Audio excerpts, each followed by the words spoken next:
আমার এখন মৃত্যু হতে পারে বা পরে মৃত্যু তো হবে, কোনো প্রকারে আমি নিজেকে এসকেপ করতে পারবো না। কিন্তু ভগবানের হাতে কন্ট্রোল, কার জন্য কতটুকু আয়ু নির্ধারণ করেছেন সেটাই আমাদের মেনে নিতে হবে। গীতায় ভগবান বলছেন মেনে নিতে হবে। মাত্রা স্পর্শ কৌন্তেয় শীতোষ্ণ সুখ দুঃখ, শীত গরম দুঃখ সুখ যেরকম মেনে নিই, এটাকেও মেনে নিতে হবে। জাতস্য ধ্রুবং মৃত্যু ধ্রুবম জন্মমিত, যার মৃত্যু হয়েছে তার জন্ম হবে, যার জন্ম হয়েছে তার মৃত্যু অবশ্যম্ভাব হবে। এখন যদি আমার মৃত্যু হয়, আমি অবশ্যই আমার মনকে তোমার চরণ চিন্তা করতে করতে আমি তোমার ধামে পৌঁছে যাব।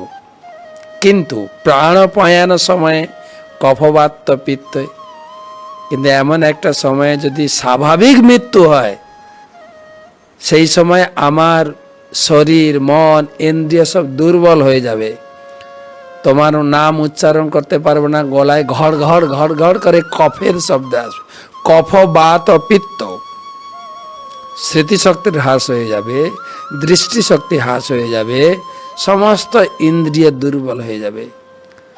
কণ্ঠাবরোধন বিধৌ, কণ্ঠরুদ্ধ হয়ে যায়।